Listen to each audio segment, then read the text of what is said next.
CherishingFlo fam.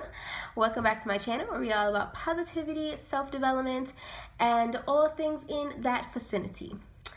In today's video, we are doing our very first Q&A, and I'm super duper excited. And I know that's why I have this cheesy smile on my face, because I was worried that I wasn't going to get any questions, you know, because who wants to ask me anything, right? But in actuality, I got a lot more questions than I expected, and that's really, really cool of you guys. I'm doing a tea time video after this video, so if you see me drinking my tea, it's because I went ahead and made my tea. And you guys will see that video next week. So, you guys send me your questions on Twitter, Instagram, and maybe Snapchat. I really don't remember if I asked them on Snapchat or not, but I know that you asked on Twitter and Instagram, especially Twitter, and actually Instagram was quite a few too. So if you are one of the people who asked your questions, I'm going to answer all the questions in today's video. Before we even get into today's video, go ahead and give it that thumbs up button and press subscribe and turn on your notification bell so that you can see when new, wonderful, positive videos such as this one and more like the other ones comes about. Okay, without further ado, let's get into the video. The very first question, I'm looking at my questions, I wrote them all down, is what would be the soundtrack to your life? The soundtrack to my life would have to be Bon Jovi's Living on a Prayer. Yeah. That would definitely have to be the soundtrack to my life, because that's the thing that gets me pumping. It describes me and how I push, how I feel about. Anyway, Living on a Prayer. If you don't know Living on a Prayer by Bon Jovi, if you don't know Bon Jovi, get your life together, because Bon Jovi is awesome. The next question is, how do you continue to stay motivated to write, or when out of a blogging routine, get back into it? How I continue to be motivated to write. I love to write, so I think that my motivation when it comes to that is just because I enjoy doing it. It's like I do it because it's fun for me. I would do it whether or not I was making money for it, whether or not I was posting it for you guys. Before I ever had a blog, I used to write for fun, and nobody saw it but me. So I guess when I get out of the habit of writing, it's more of a discipline thing than it is a motivation thing, because I very strongly believe in what Mark Manson said in his book, The Subtle Art of Not Giving a F. I'm going to leave the description of that in the box below, but one of the things he talks about is motivation, and you get into the act of doing something, forcing yourself to do it, whether you're motivated to do it or not, and eventually, that kind of makes the motivation comes. Other people think it's, inspiration, motivation, action, and for me, it's action, motivation, inspiration, and it goes reverse. It's another type of process. So yeah. Number 3, what or who inspires me? The person who inspires me is my mother, because she's been such a forceful influence in my life. She's been such an influence in my life. Everything that she's done from the time that I was little until now has always been for me and my sisters, and she's always had such a great work ethic. She would work anywhere, whether she hates it, loves it, doesn't matter, as long as she does the things she needs to do to get stuff done. And I really, really, really love and respect my mother for that. So yeah. Next question is, what made you want to become an influencer / YouTuber? To be honest, I never necessarily wanted to become an influencer. It just kind of happened. As I was progressing and doing this and doing that, my influence started to grow, and I wasn't trying to do any of the sort. So on Instagram, Twitter, my Facebook page, all of that stuff, none of that was really an intentional thing. It's kind of I wanted to motivate people. I didn't even know what being an influencer was. And then eventually it kind of just went that way. I know I wanted to be a YouTuber since I was 14, and I just love YouTube. I love the platform. I watch YouTube videos on a regular basis, every single day. And I always wanted to be on this platform. Before I ever knew you can make money from it or anything like that, it's something that I wanted to do. So I think the thought of being able to influence others for the better is what drew me to it the most, because I like to influence others for the better, and I wanted a bigger platform to do that than just, doing it with the people that I meet face to face. And that's hard to do because I don't meet a lot of people face to face, and to be honest, that's kind of on purpose, because I'm not a personal person. So I want to be able to help and benefit people, but also not have to interact with people in person and have conversations all the time. The next question is, I just realized these are a lot of questions, and I might have to do a part 2. The next question is, what is one gift you got for Christmas where you were like, what the heck is this? Okay. Honestly, I really don't know. I've never gotten a Christmas gift that I hated. Let me think. Have I ever gotten a Christmas gift that I was like, no, because everybody in my family knows me. They know what to get me, and nobody's ever just surprised me with something stupid. My mom, my sisters, my boyfriend, my dad, everybody's always, any present I've ever got, I've always actually genuinely appreciated it. So I've actually never gotten a gift like that. Lucky me, huh? The next question is, what is your why?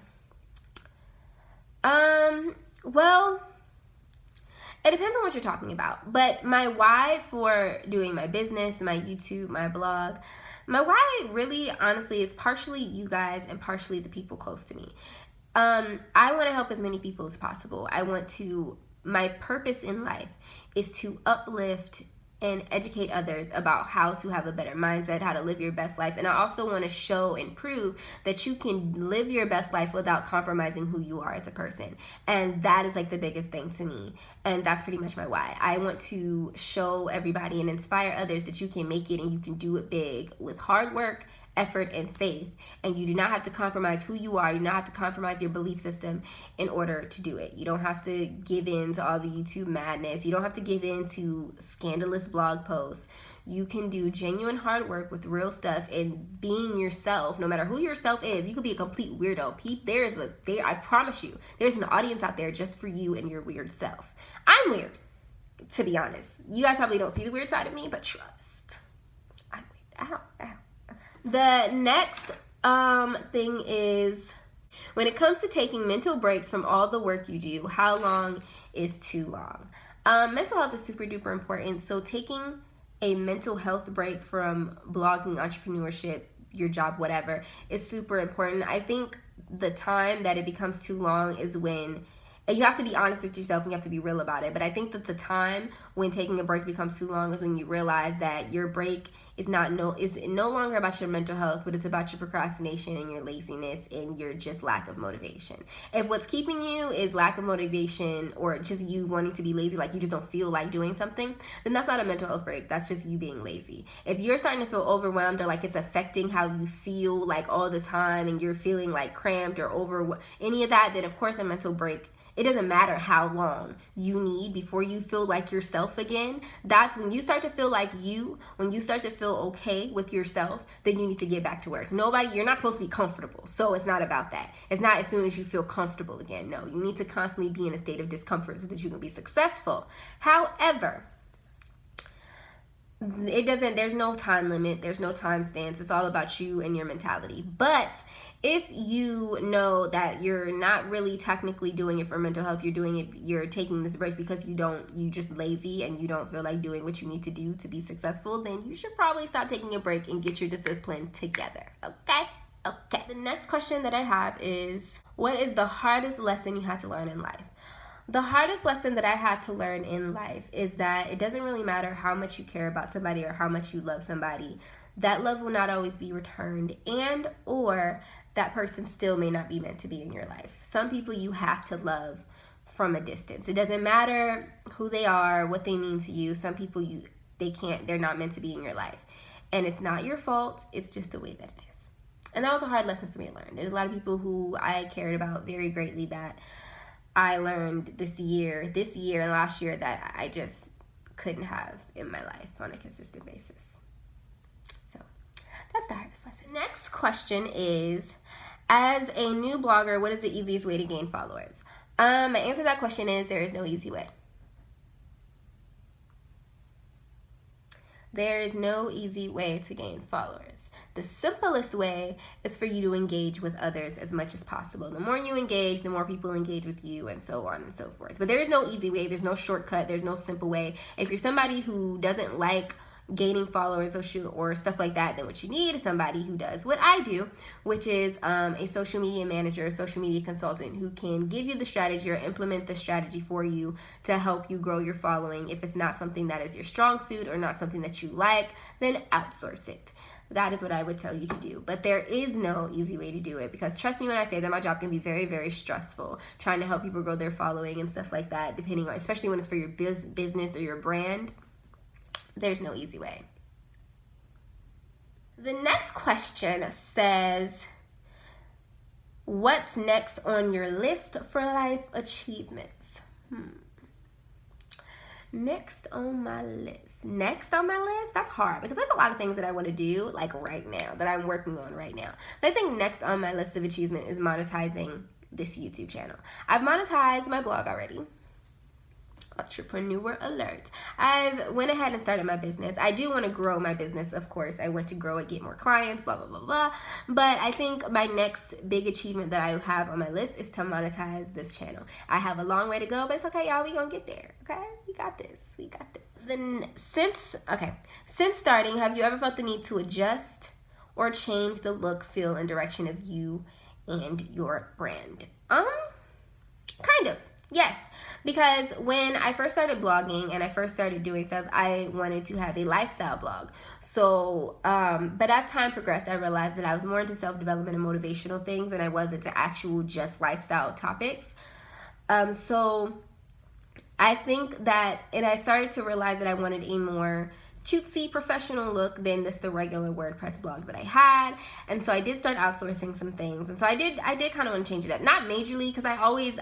for the whole time I just wanted to be myself, and I wanted things to scream me. Sorry if I keep looking out the window. Like, my neighbors are doing some really weird stuff. I see like they're like interchanging their cars in and out of the driveway, and I don't really know what's going on. Yeah, I did feel the need to change my brand just once, but for the most part, I think I'm a business woman, but I have a very informal platform. So I think of things in a brand model. I think of my CherishingFlo as a business, but it's a little bit different. So I've only ever really thought that I never thought I needed to change the look of it necessarily, but I did feel the need I needed to change the direction. I did adjust it. So that I was no longer a lifestyle blogger and influencer. I'm a self-development, motivational, and positivity influencer. So there you go. Sometimes you see a lot of trends in the style the bloggers use. Is it beneficial to stick to what's popular or stick to who you are, even if it's not the popular or trending way? Oh, I get it. Okay. So a lot of people who are blogging and does whatever, they stick to what's popular, they stick to trending. They do the lifestyle blogs, they do the beauty blogs, they do the fashion blogs, and they do what's trending, what's super duper popular. And you're asking if it's beneficial to stick to what's popular or stick to who you are, even if it's not popular or trending. Personally, I would say always be yourself. If you can find something that's you and also trending, that's fantastic. I'm all for trending topics, even though, if I'm being honest with you, I've never ever looked up trending topics before. And I feel like maybe if I did, I could find something in my niche that's a trending situation. But I mean, I think that it's really important to try to do trending topics. Like in the couples channel that we have, I do look at what's trending for couples, like what is going on a lot in the couples YouTube world, and I do. But like for myself and for my blog, I don't actually really put forth a lot of look into what's trending. I look at what other bloggers do, but I also make sure that I'm staying true to myself. So at the end of the day, if what you do is completely different from what's trending, do you. Because I promise you, no matter what your niche or your topic is, what it is that you're about, there's an audience out there for you. There is an audience out there, a big audience that wants whatever it is you have to offer. I promise you. It doesn't matter how weird or obscure you think it is. So yeah, definitely be true to yourself, because you don't want people to like you because you're doing what everybody else is doing. You want people to like you because they like you, yourself, Next question is, when it comes to coming up with topics, organizing and creating content, is that something that comes easy for you, or did it take practice? It takes a lot of practice for me. Let me tell you. Hold on. When I tell you that one of the biggest stresses for me was coming up with content, coming up with things to say, and I am not an organized individual. Anyone who has ever lived with me will tell you that I am not an organized individual. It took a lot of practice. It took me watching YouTube videos on organization. It took me looking up blog posts on organization. It took me looking up a bunch of different blog topic ideas. It wasn't until once I found what I wanted to talk about, it was a little easier to come up with the topics in the titles for things, because I just put myself into everything. So whatever it is that I felt I was passionate about, that's what I talked about. And that made content a little bit easier, but it's still hard. Like, I'm not consistent on Instagram because It's hard. First of all, I don't take pictures. That's first. But second of all, because I never really know what to say. I never really know what to post on there. I have a couple pictures that's just sitting in my my little drafts thing, and I just don't know what to do with them. I'm just like, and I keep telling people on Instagram that I'm gonna be more consistent, but it's hard. Okay, it's hard. It's hard out here in these streets. So yeah, it is something that I had to practice. It takes a lot of practice. It takes a lot of hard work, and sometimes frustration, blood, sweat, and tears. So yes. So last question is, what inspires you to write consistently? I feel like I already answered this question, but basically what inspires me to write consistently, honestly, is you guys. The people who read my blogs and the people who tell me that they help them kind of push me, and I kind of always have to tell myself, yo, you may not feel like writing necessarily right now, but your subscribers they deserve the best from you. They deserve consistency. They've given you so much love and support, and you guys have given me so much love and support. Especially, like, my YouTube channel is small. It is. And my blog is small too. But, like, the support and love that I get from you guys, my subscribers, like, the emails that I get, the DMs that I get on Twitter, especially on Twitter, the people that comment on my blog posts, like, y'all just be making me feel like it's really amazing. And even the people in my email list, like, you guys are just amazing. Like, all the support that I get is amazing. And what inspires me to be consistent is the fact that I do not want to slack off for the people who have supported me. The fact that you have supported me, that makes me feel like I have a responsibility to you guys. I have the responsibility to be my best, to do my best for y'all. So that is what inspires me to write consistently. So that is all the questions for this Q&A. I'm definitely going to do part 2 because I actually did not do a couple of the questions. So if you ask questions and they didn't get answered in this video, I promise that I would do another Q&A video, maybe not super duper soon, but soon enough. And I'm not going to get rid of this. I'm not going to lose it. I do have my organization together enough to know that I'll keep your questions. So make sure that you press subscribe so that you don't miss when I do the second Q&A video. Thank you guys so much for watching, and thank you for sending in these questions. You guys made me feel like people actually care about my life. Some of these questions I felt completely qualified to answer. You guys put a lot of faith in me to answer these questions for you. But yeah, so hopefully you guys enjoyed the video. Be sure to like, share, comment, and subscribe, and I'll see you guys in the next video.